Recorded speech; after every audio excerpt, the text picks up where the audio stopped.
dipersembahkan oleh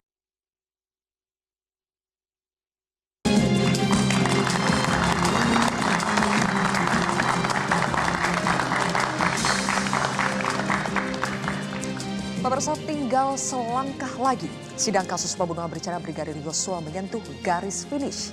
Di lap terakhir, saling serang antara jaksa penuntut umum dengan penasihat hukum para terdakwa berlangsung panas. Jaksa menyebut penasihat hukum Sambo dan Putri tidak profesional dan berkontribusi mempertahankan kebohongan yang dibangun terdakwa. Sementara itu penasihat hukum Sambo dan Putri menyerang balik jaksa dengan mengatakan replik jaksa bersifat halusinasi dan lahir dari rasa frustasi jaksa yang gagal membuktikan pembunuhan berencana. Di sisi lain, jaksa mengakui ada dilema yuridis dalam menuntut terdakwa Richard Eliezer. Meski Eliezer adalah saksi pelaku yang bekerja sama mengungkap kejahatan, Eliezer juga merupakan eksekutor Yosua. Bola kini ada di tangan hakim. Akankah vonis hakim memenuhi rasa keadilan masyarakat? Inilah kontroversi selengkapnya menunggu keadilan di ujung palu. Bersama saya, Zilvia Iskandar. Dalil-dalil kekerasan seksual atau pemerkosaan hanyalah khayalan. Penasihat hukum terdakwa Putri Chandrawati sangat tidak profesional menyatakan terdakwa Putri Chandrawati adalah korban kekerasan seksual. Tanggapan penuntut umum demikian terasa sangat menggelikan sekaligus menyedihkan karena dilandasi argumentasi yang bersifat halusinasi. Namun, tim penasihat hukum mencoba memahami bahwa replik tersebut tampaknya lahir semata-mata dari rasa frustasi penuntut umum.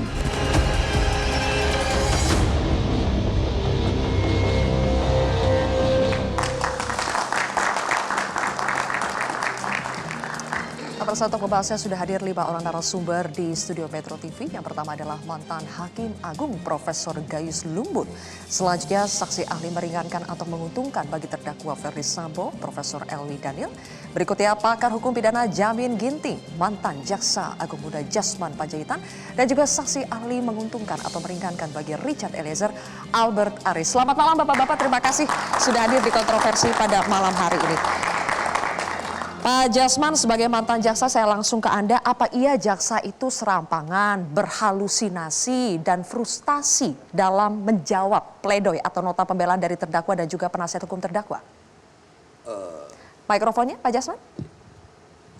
Menurut pengamatan saya, ini dengan diucapkannya kata-kata menghadapi dilema yuridis. Terus terang saya bingung gitu ya. Ini Anda langsung menyoroti kata-kata jaksa untuk Richard Eliezer ya? Iya, okay. Yang disebutkan kami merasa menghadapi dilema yuridis. Seorang jaksa yang profesional seharusnya tidak pantas mengatakan begitu. Itu yang saya katakan. Kalau saya, karena kebetulan juga saya ngajar di Badiklat, saya katakan harus ada keberanian.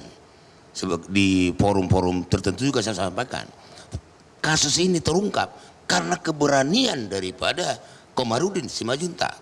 Nah, kita berharap jaksa itu juga berani, jangan loyo. Bahkan seperti yang ditunjukkan di waktu kita nonton itu, ada sampai jaksa mau menangis atau mau gimana gitu. Nggak boleh seorang jaksa yang begitu. Harus berani, profesional, berintegritas, berani. Itu yang kita harapkan dari seorang jaksa. Menurut Anda apakah ada masalah dalam dalil tuntutan jaksa sehingga jaksa terkesan ragu, terutama untuk Richard Eliezer ya, sehingga katanya menimbulkan dilema yuridis? Ya, saya tidak bisa mengatakan itu karena saya nggak tahu apakah memang mereka. Tapi biasanya jaksa itu kan dalam mengajukan tuntutan independen. Nah tentunya dipertahankan di hadapan pimpinan. Apa alasan kamu mengatakan begitu? Nah, ini jadi tidak mungkin ada suatu perbedaan sebenarnya. Tidak mungkin ada perbedaan. Tidak mungkin. Nanti kita akan bahas lebih jauh ya soal dilema yuridis. Saya akan kembali menyoroti soal replik duplik antara jaksa dengan penasihat hukum terdakwa secara keseluruhan dulu. Pak Jasman, kalau menurut Anda jaksa itu secara keseluruhan ya gagal atau berhasil untuk membuktikan perencanaan pembunuhan Yosua? Saya tidak mengatakan berhasil atau tidak, karena saya lihat dari konstruksi dakwaan udah salah, ada kesalahan menurut saya. Contoh ya yang paling saya tonjolkan di sini yang salah adalah dakwaan jaksa terhadap PC. Kenapa tuh Pak? Itu bukan pasal 55 ayat 1 ke 1. Harusnya pasal 55 ayat 1 ke 2. Bahwa PC itu menggerakkan suaminya untuk melakukan suatu perbuatan. Dia dengan mengatakan saya diperkosa. Itu dia kan tidak ikut melakukan perbuatan handlingnya, tidak. Yang melakukan itu adalah yaitu tadi. Nanti di dalam paksanya ikut juga Eliezer selaku pelaku pertama. Kan itu yang menembak 4 kali dan senjata itu diarahkan ke bagian dada sebelah kiri. Dan itu adalah sasaran-sasaran yang mematikan.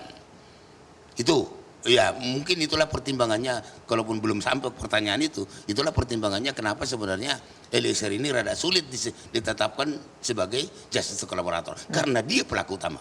Menurut surat edaran nomor 4 tahun 2011 bahwa justice collaborator itu tidak boleh pelaku utama. Nah, itu. Jadi sebetulnya menurut Anda sepakat dengan jaksa bahwa Eliezer adalah pelaku material, pelaku utama, sehingga akhirnya menimbulkan dilema yuridis karena sebagai GC seharusnya tidak boleh pelaku utama. Ya, yang saya maksudkan bahwa tapi kenyataannya bahwa rekomendasi daripada LPSK Baradae itu dinyatakan sebagai justice collaborator. Nah, itu rekomendasi. Dan sebenarnya tujuan daripada justice collaborator itu adalah untuk meringankan hukuman dan itu adalah di tangan majelis hakim. Di tangan majelis hakim. Bukan jaksa. Baik, oke. Gitu. Prof Gayus, replik jaksa duplik PH, apa pengaruhnya buat hakim? Nah, tentu duplik dan replik ini merupakan bagian dari perjuangan masing-masing pihak. Ya. Saya tentu memaklumi kalau ada pro dan kontra, baik di masyarakat maupun di para ahli hukum, pro dan kontra. Yang tidak boleh adalah prejudice. Ini yang tidak boleh. Prejudice itu artinya sudah berusaha atau prejudgment. Sama ya, prejudice hampir sama dengan prejudgment. Prejudice itu adalah prasangka buruk yang telah diutarakan. Dalam surat antar penasihat hukum biasanya ada itu.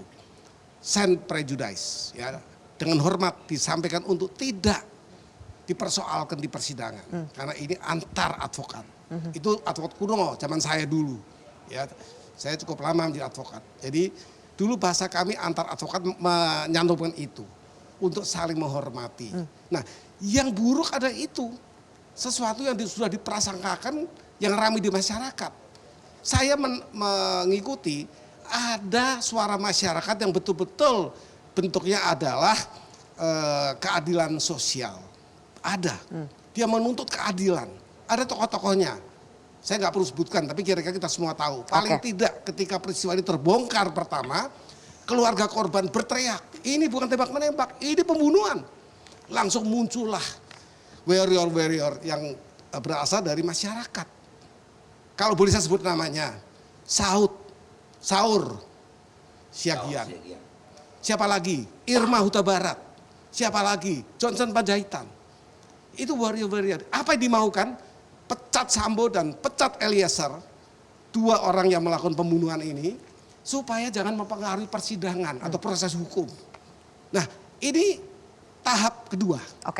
Tahap pertama si ibu dan keluarganya membongkar peti yang tadinya tidak boleh dibongkar, kemudian terbukalah. Ketiga baru Eliezer tampil sebagai JC, justice collaborator yang ditunjuk oleh LPSK dan itu sah mendapatkan fasilitas, perlindungan dan sebagainya, termasuk pengertian kalau dia bersalah pun dihukum lebih ringan dari yang lain. Nanti kita akan bahas lebih jauh soal ini ya. Tapi sebelum itu, saya ingin ke Pak Albert. Pak Albert, PH Sambo Putri menilai jaksa itu hanya bersandar pada keterangan satu saksi, yaitu keterangan Richard Eliezer untuk mendakwa Sambo melakukan pembunuhan berencana. Kita simak dulu cuplikannya berikut ini. Dalil penuntut umum tersebut menunjukkan bahwa penuntut umum hanya menyandarkan pembuktiannya berdasarkan satu keterangan saksi yang tidak bersesuaian dengan saksi dan juga bukti lainnya. Sesuai dengan uraian nota pembelaan tim penasihat hukum tanggal 24 Januari 2023, tidak terdapat satupun keterangan saksi Richard Eliezer Pudiang Lumiu yang bersesuaian dengan keterangan saksi dan juga alat bukti lainnya yang menunjukkan bahwa terdakwa Ferdy Sambo menembak dan membunuh korban. Anda sebagai saksi ahli yang mengutukkan bagi Richard Eliezer, menurut Anda apa yang membuat keterangan satu saksi Richard Eliezer lebih berkualitas, lebih bisa dipercaya dengan 4 terdakwa lainnya? Ya, makasih Zilvia. Pertama-tama izin saya mau meluruskan apa yang tadi disampaikan oleh abang saya, Bang Jasman dan juga Prof. Gayus. Izin Prof. Betul, keluarga almarhum Brigadir Joshua membuat laporan polisi tanggal 18 Juli 2022. Tetapi hampir 1 bulan penuh perkara tersebut masih gelap. Dan mulai ada titik terang saat Richard Eliezer mengubah keterangannya di berita acara pemeriksaan di tingkat penyidikan Polri. Apakah artinya ini, Zilvia? Artinya dikaitkan dengan pertanyaan tadi, apakah keterangan seorang saksi Richard Eliezer ini bisa dianggap sebagai keterangan yang berkualitas? Maka disinilah sebenarnya fungsi dari justice collaborator itu. Ketika satu kejahatan dilakukan secara terorganisasi, dibuat dengan skenario begitu rupa, ada satu orang yang bersedia berkata jujur, bekerja sama dan mengungkap tindak pidana tersebut. Disinilah satu saksi, bukan saksi itu menjadi terimprovisasi, Zilvia. Kita tidak boleh lupa ada ketentuan di pasal 185 ayat 4 KUHP. Meskipun keterangan itu berdiri sendiri, tapi kalau ada hubungan sedemikian rupa dan memiliki persesuaian, itu dapat dijadikan alat bukti dan memenuhi ketentuan minimum pembuktian atau bawis minimum. Kita tahu Ricky Rizal sudah memberikan keterangan di bawah sumpah dengan menyatakan bahwa dia ditawarkan, ya, berani nggak kamu nembak kalau Joshua melawan. Keterangan ini berdiri sendiri, termasuk juga keterangan saksi Ferdi Sambo maupun dalam keterangan sebagai terdakwa menurut pasal 189 KUHP. Ini berdiri sendiri-sendiri dan biarkan Zilvia, hakim dengan kebijaksanaannya menilai apakah ada persesuaian keterangan saksi yang berdiri sendiri-sendiri tersebut. Oke, baik. Kita akan lanjutkan lagi, hadirin semua. Pak Prof. Elwi juga sebagai saksi ahli yang meringankan untuk Ferdi Sambo. Saya ingat Anda pernah mengatakan bahwa pembunuhan berencana itu harus memenuhi 3 unsur. Unsur apa saja itu dan menurut Anda apakah terpenuhi pasal pembunuhan berencana untuk menjerat terdakwa Ferdi Sambo? Kami akan ulas lebih jauh pemirsa sesaat lagi.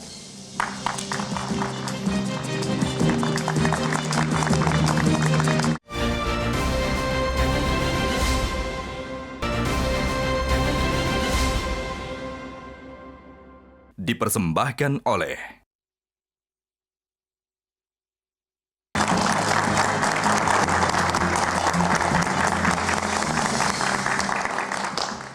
Prof.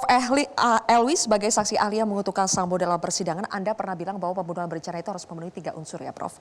Ada perbuatan harus diputuskan dalam kondisi tenang, ada jeda waktu antara timbulnya kehendak dengan eksekusi, dan ketiga eksekusi juga dilakukan dalam kondisi tenang. Sambo memenuhi 3 unsur itu atau tidak? Baik, saya ingin mulai terlebih dahulu dari replik dan duplik itu. Di dalam sistem peradilan pidana ada sebuah model yang disebut adversary model atau model pertarungan. Bahwa hari ini pertarungan itu sejak dari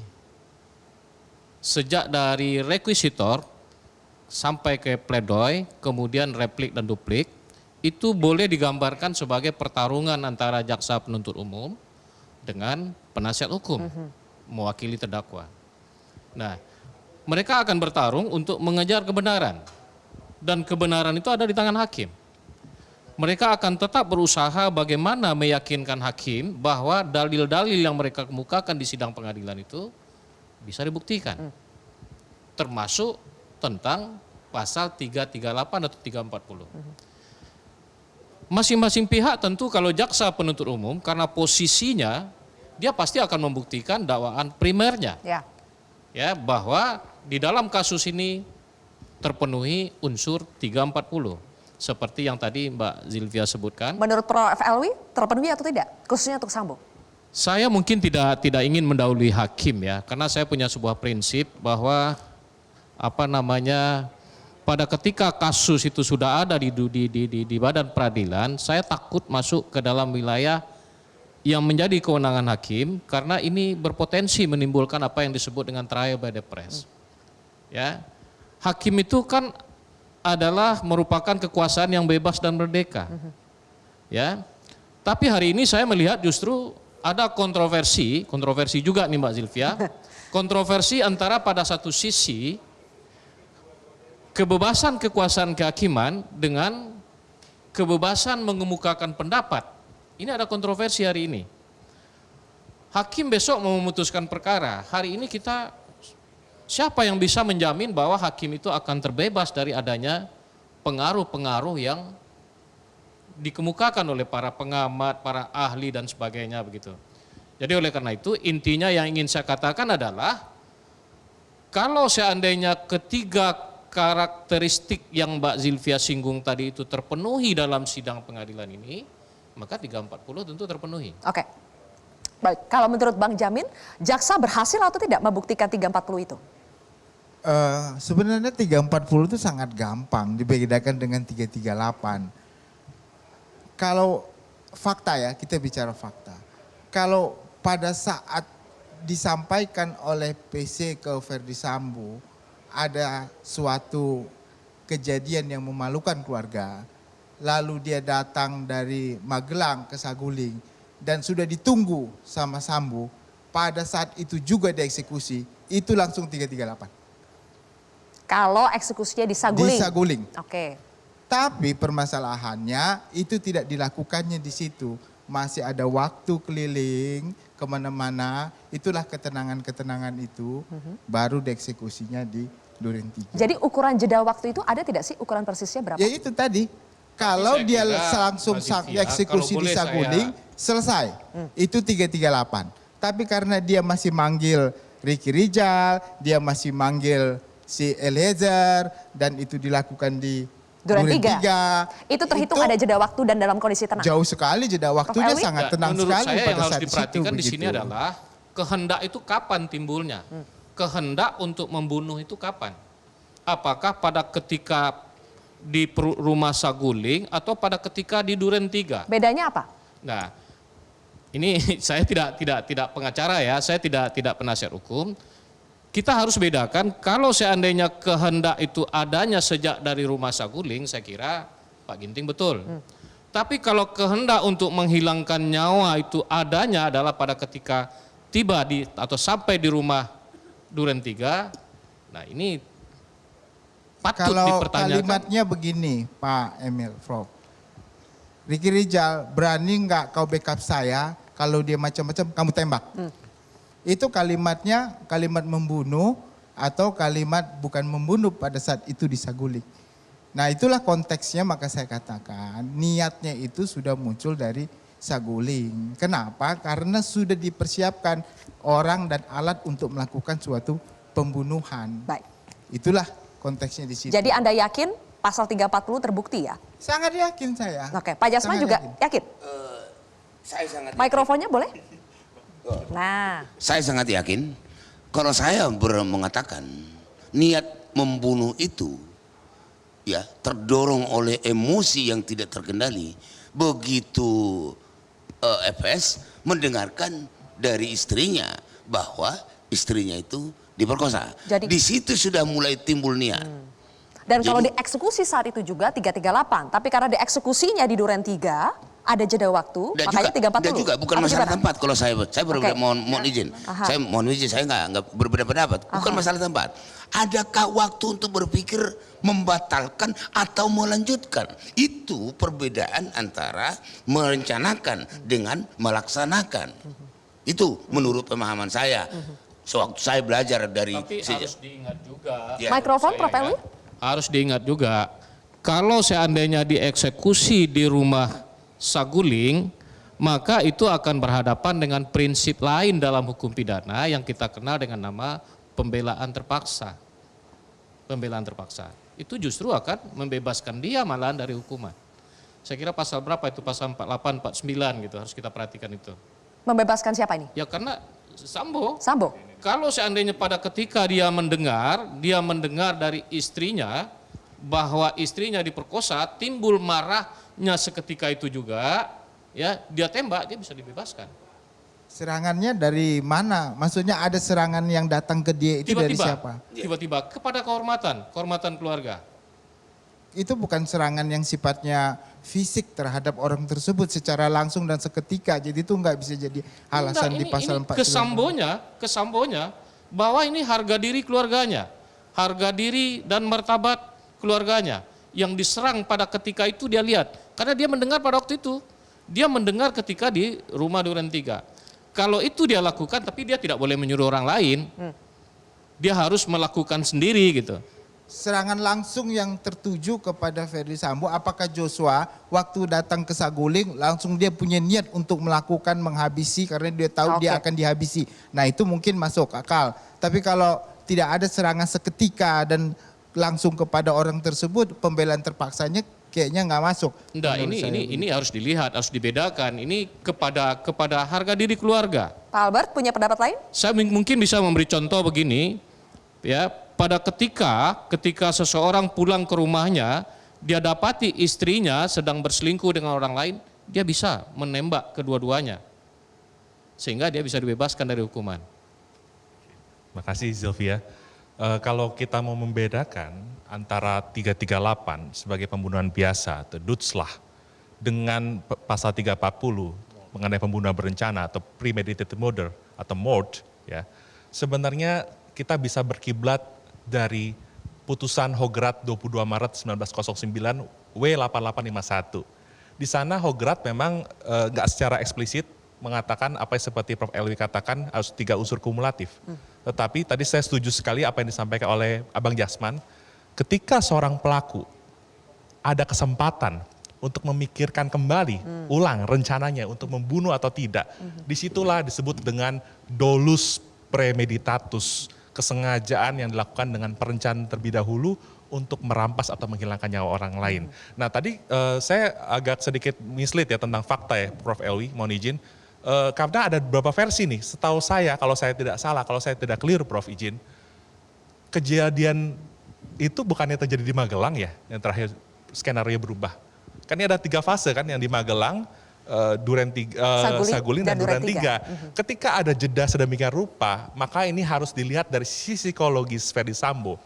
Apakah Gemoedstoestand, keadaan jiwanya itu mampu untuk memikirkan, bukan soal tenang atau tidak loh, tenang membunuh atau tidak ya, membunuh atau tidak bukan. Tapi ada waktu yang cukup untuk dia berpikir ulang, untuk merampas nyawa orang lain atau tidak. Nah serangkaian fakta-fakta itulah yang nanti sekiranya bisa ditarik oleh hakim menjadi satu putusan yang adil. Oke, baik. Bapak-bapak, berikutnya kita harus move on ya ke tema kita berikutnya, yaitu soal saya ingin memperdalam dilema yuridis yang tadi sudah sempat disinggung oleh Pak Jasman, karena ini juga banyak dibicarakan, terutama terdakwa Richard Eliezer. Apakah seharusnya sebagai seorang justice kolaborator yang sudah bekerja sama mengungkap kejahatan, patut dihargai dengan tuntutan 12 tahun penjara, atau seharusnya hakim bisa melihat sisi kejujuran dari Richard Eliezer? Kami akan mengulasnya lebih jauh pemirsa usai jeda headline pukul 22 waktu Indonesia Barat.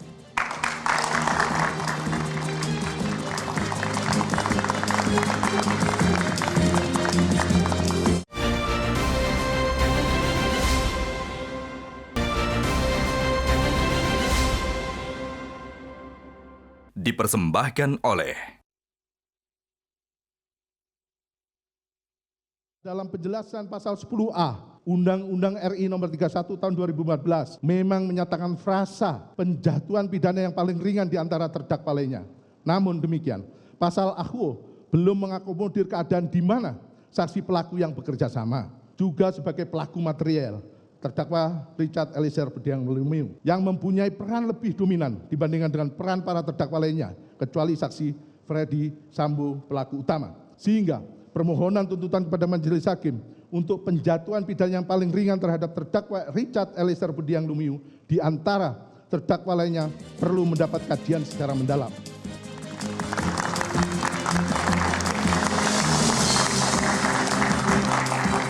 Ya. Pemirsa, banyak publik yang terkejut dengan tuntutan Richard Eliezer 12 tahun. Karena yang publik ketahui Richard Eliezer ini adalah sebagai saksi pelaku yang bekerja sama atau justice collaborator. Sehingga Prof. Gayus langsung lanjut, benarkah sesuai dengan pasal 10A Undang-Undang nomor 31 tahun 2014 tentang perlindungan saksi dan korban, sebetulnya belum mengakomodir saksi pelaku yang bekerja sama yang juga adalah pelaku material sehingga pada akhirnya menimbulkan dilema yuridis?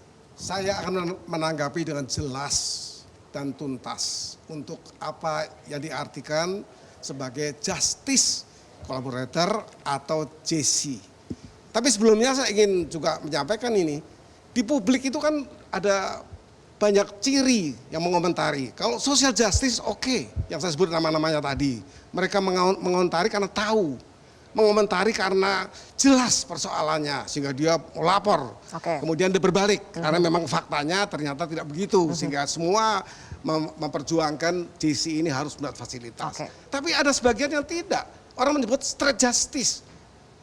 Keadilan jalanan, ya dia nggak tahu apa-apa, komentar-komentar, maki-maki, marah-marah karena nggak sama dengan pikirannya. Saya akan memulai dengan apa yang saya pahami, tapi saya perlu menyinggung itu, ya supaya fair trial itu ada. Jadi yang beda pendapat jangan dimarahin dong, yang beda pendapat jangan dikata-katain. Itu pinggir jalan itu apa got itu, selokan. Yang terkait dengan JC? Begini, JC itu memang belum banyak. Di kasus di negara kita, di Indonesia ini paling banyak 5, kurang lebih lah. 5 kasus di pidana umum, pidana tipikor banyak. Ya. Sebagian dikabulkan oleh hakim, sebagian ditolak oleh hakim. Kalau hakim menganggap ini bukan status JC yang bekerja sama dengan penegak hukum.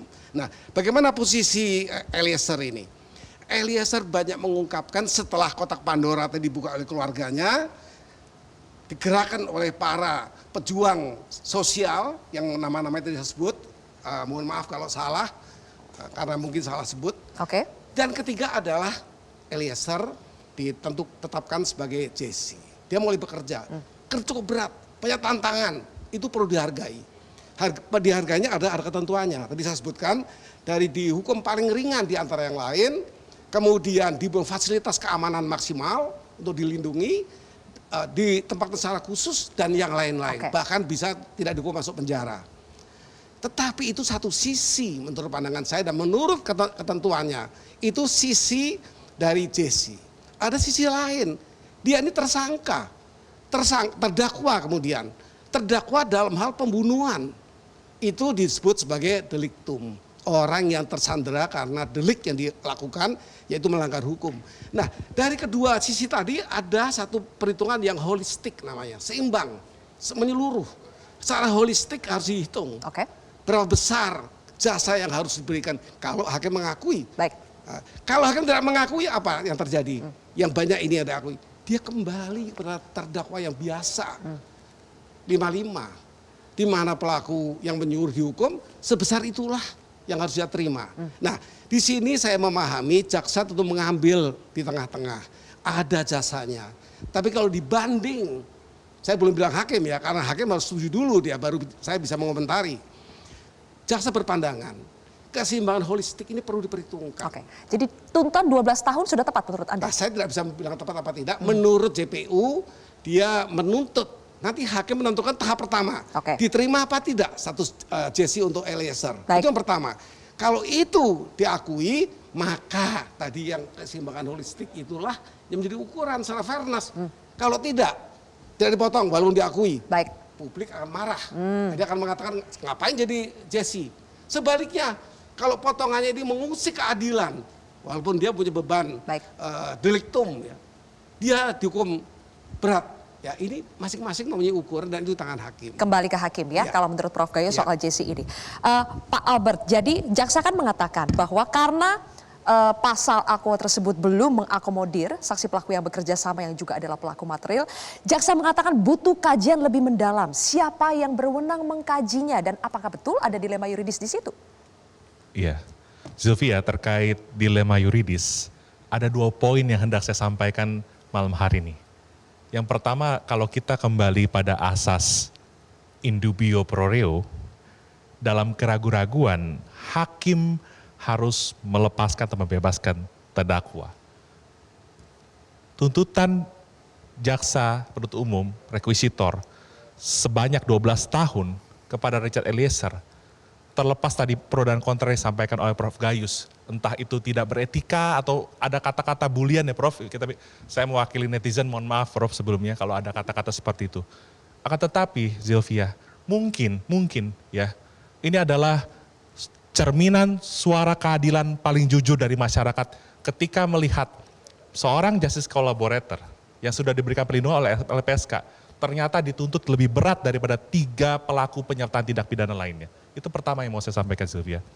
Yang kedua adalah gini, kalau kita kembali pada konstruksi dakwaan, ketika jaksa tidak mendakwa Eliezer dengan pasal 55 ayat 1 ke 2, artinya tidak didakwa dengan perbuatan menggerakkan, karena menggerakkan dua-duanya harus dihukum, Zil. Tetapi jaksa hanya mendakwa dengan ayat 1. Jadi hanya 3 kemungkinan nih. Ada pelaku, orang yang turut serta melakukan, atau orang yang disuruh melakukan. Don't play hand, ya. Nah, dari literatur yang saya miliki selama ini, orang yang disuruh melakukan itu tidak dapat dipertanggungjawabkan karena tidak ada niat kehendak, maka berlakulah asas Hensraf Zonderschuld, tiada pidana tanpa kesalahan. Mungkin ini yang menjadi dilema yuridis dari jaksa ketika dia membacakan tuntutan maupun repliknya. Terima kasih. Dan kalau dibilang harus mengkaji, siapa yang harus mengkajinya? Ya, saya pikir ini bukan ranah untuk melakukan eksekutif atau legislative review. Ini ranah yang menyebutkan bahwa adagium in criminalibus probationes beden esse luce clariores. Dalam perkara pidana, bukti-bukti itu harus lebih terang daripada cahaya. Kalau memang konteksnya orang yang disuruh melakukan itu harus tidak dapat dipertanggungjawabkan, bisa nggak jaksa menuntut lepas atau bebas seperti yang terjadi pada perkara di Karawang. Ketika seorang ibu dituntut jaksa 1 tahun karena didakwa melakukan kekerasan psikis kepada suaminya. Ketika masyarakat bereaksi, yang tadi Prof mungkin bilang street justice, itu jaksa melakukan revisi dan menuntut bebas. Karena ternyata siapa yang bisa menilai kondisi psikis dari suami yang katanya dimarahin istri karena dia tidak pernah pulang ke rumah gitu loh. Nah, akhirnya jaksa merevisi tuntutannya. Inilah wujud bahwa hakim termasuk jaksa termasuk penegak hukum wajib mengikuti, menggali dan memahami nilai-nilai hukum dan rasa keadilan di masyarakat, Sylvia. Rasa keadilan di masyarakat. Pak Jasman pernah mengomentari soal ini. Sebentar Prof Gayus, Pak Jasman dulu soal rasa keadilan masyarakat. Itukah yang harus dipertimbangkan hakim? Betul. Jadi memang bukan hanya hakim, jaksa pun harus mempertimbangkan itu. Harus mempertimbangkan nilai-nilai yang hidup. Nilai-nilai keadilan yang tumbuh dan berkembang di tengah-tengah masyarakat. Di dalam surat dakwaan jaksa itu ada kata-kata demi keadilan. Itu bukan demi kepastian hukum. Yang sedikit tadi saya berbeda pendapat dengan Pak Albert Abbas yang mengatakan Doen Plegen. Doen Plegen itu adalah orang yang tidak dapat melakukan perbuatan yang tidak dapat dipertanggungjawabkan menurut KUHP. Apa itu? Anak kecil, terus di bawah pengampuan, terus kurang waras. Itu yang dimaksudkan di dalam Doen Plegen. Lah, Eliezer ini bukan tergolong itu, Pak Abbas. Mohon maaf, Tapi kalau memang dari sisi ilmu hukum disebut Eliezer ini adalah alat yang tidak mempunyai kehendak, mungkin. Itu mungkin. Tapi kalau dimasukkan itu sebagai Doen Plegen, tidak pas. Tidak pas. Maka SFS Eliezer adalah 55 ayat 1 ke 1. PC 55 ayat 1 ke 2. Itu. Bang Jasman, tadi kalau kita melihat ke kondisi dakwaan, mohon izin Prof, boleh saya tanggapi langsung? Yang Don Pleger? Oh iya, Don Pleger. Ini saya belum mengomentari, nanti simpang siur ini. Saya harus mengomentari apa disampaikan ahli yang bernama Pak Albert ya. Niat. Ya. Niat itu tidak berdiri sendiri. Ya. Mens rea itu tidak berdiri sendiri. Kata teori yang lain. Harus ada weten. Welen harus bersama-sama dengan weten. Itu S1 kita belajar itu. Jadi ketika weten atau hukum yang disadari dengan otomatis ini perlu. Dan ini terjadi di proses ini. Dia berdoa. Ada waktu 1 atau 2 jam, dia berdoa. Si Eliezer berdoa? Berdoa. Apa artinya? Dia sudah tahu mana weten. Hukum Allah dan hukum negara. Welen dan weten. Willnya boleh sama semua orang. Dia punya niat atau dia tidak punya niat untuk membunuh. Ya, mau katakan dia tidak punya niat. Tapi niat itu tidak berdiri sendiri. Welen nggak pernah berdiri sendiri. Willingly itu nggak pernah sendiri. Ada knowingly. Ini kesepadanan dari teori-teori mengenai niat. Jadi maksud Anda dengan Richard berdoa itu meneguhkan niatnya untuk membunuh Yosua? Tidak. Dia tidak ingin membunuh. Dia berdoa supaya dilakukan perintah ini. Tetapi Di balik itu dia tahu bahwa ini melanggar. Dia tahu sudah melanggar. Oke, baik. Boleh saya tanggapi, Sil? Ya, Pak Albert. Sekaligus ya, Sil. Mohon izin Bang Jasman, sependek yang saya ketahui, orang yang tidak dipertanggungjawabkan itu bukan hanya pasal 48 tentang untutkering fatbar hate, melainkan juga konteksnya bisa dalam konteks adanya vis compulsiva ya kan dalam pasal 48, termasuk juga dalam pasal 51 tentang amteluk bevel, ya karena dia menerima perintah. Izin juga saya menanggapi apa yang disampaikan oleh Prof. Gayus. Prof, betul tadi ketika Eliezer berdoa, dia tahu bahwa membunuh itu tidak benar, maka benarlah apa yang disampaikan oleh Profesor Van Bemmelen dalam bukunya Hukum Pidana 1 halaman 176. Di sini dalam buku ini izin Prof, Van Bemmelen mengatakan orang yang menerima perintah jabatan dari orang yang memiliki otoritas, sesungguhnya mereka menghadapi konflik.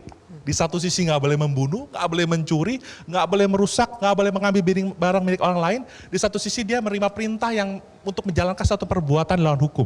Dan pada umumnya sis, Van Bemmelen berpendapat orang yang memiliki otoritas itu perintahnya cenderung untuk ditaati karena ada ketaatan dan kepatuhan. Meskipun tidak ada secara verbal ancaman, itu tidak perlu ada ancaman, tapi suasana yang terbangun sudah. Maka dari itu Zil, bukan pasal 44 yang lebih tepat, tapi dalam pasal 51.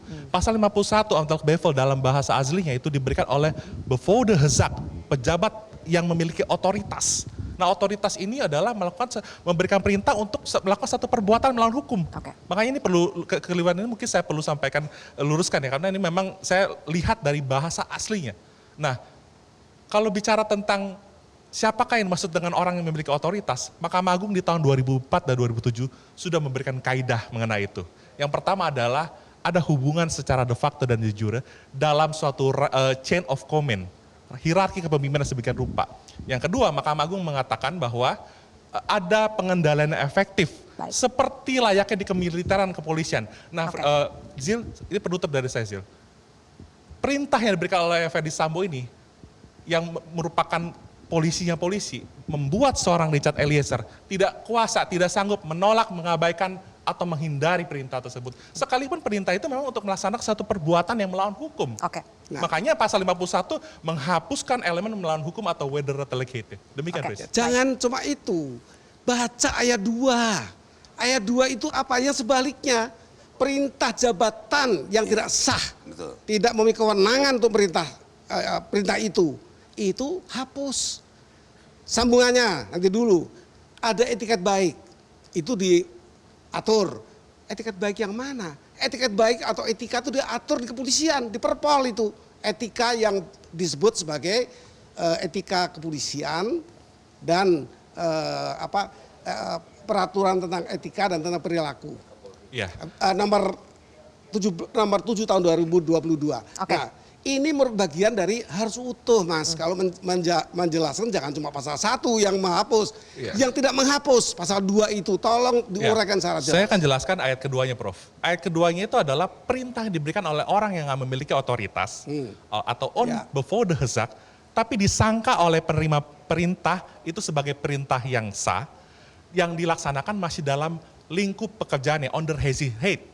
Makanya 51 ayat 2 nggak mungkin relevan dengan kasus Eliezer. Karena tidak mungkin, sebentar Prof, izinkan saya menjelaskan Prof. Karena tidak mungkin perintah yang diberikan misalkan contoh dari kabar reskrim kepada reserse misalnya. Tidak mungkin perintahnya itu untuk membunuh, paling banter untuk menangkap, menahan, menyita. Itu masih dalam lingkup pekerjaan. Bukan mematikan. Betul.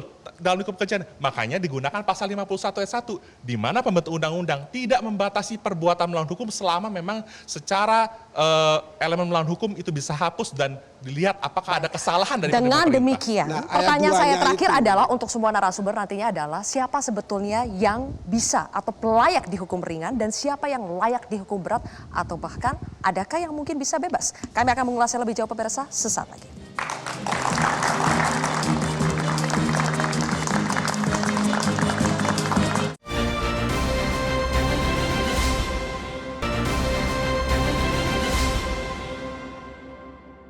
Dipersembahkan oleh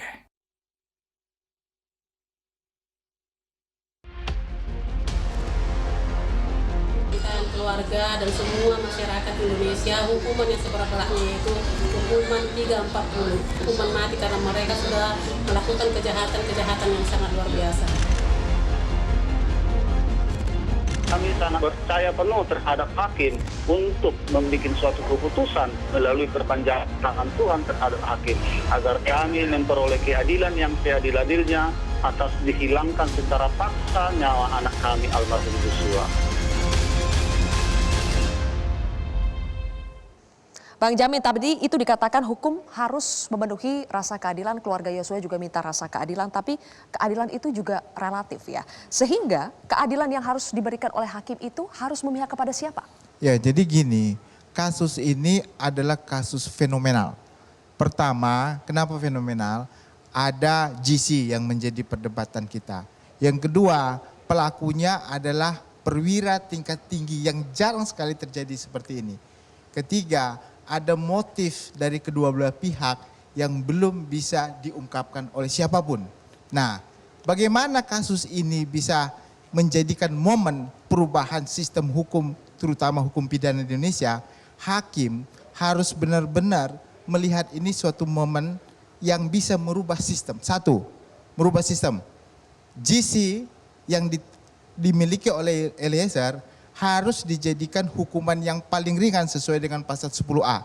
Supaya apa? Supaya ini menjadi jurisprudensi yang baik bagi semua orang yang ingin mengungkapkan suatu tindak pidana, ini akan berani dan hakim bisa menggunakan ini untuk memberikan hukuman yang terendah bagi GC. Sebenarnya GC itu kan membantu aparat penegak hukum untuk membantu satu. Yang kedua, hakim harus berani menyatakan kalau ya hukuman yang diberikan nantinya itu adalah demi bermanfaat. Bermanfaat buat apa? Bermanfaat untuk masyarakat supaya masyarakat tadi satu, GC berani dan melihat aparat penegak hukum yang mempunyai tingkat tinggi dapat dihukum lebih berat. Jadi masyarakat bisa melihat bahwasanya siapapun pelaku sama di hadapan hukum. Dan ini bukan untuk kasus ini aja ya. Ini kasus buat kebaikan. Jadi ada keadilan, kepastian hukum, dan manfaat. Keadilan dan manfaat itu tercapai apabila diputuskan seperti itu. Oke, Prof. Elwi, jadi siapa yang layak dihukum ringan, siapa yang layak dihukum berat? Jadi karena tindak pidana ini dilakukan oleh lebih dari satu orang, tentu ini berkaitan dengan ajaran tentang penyertaan atau dealing, seperti dirumuskan dalam pasal 55 KUHP. Ada beberapa kategori di situ yang disebut sebagai pelaku itu. Yang pertama adalah mereka yang melakukan sendiri, kemudian yang kedua adalah yang menyuruh melakukan, yang ketiga adalah yang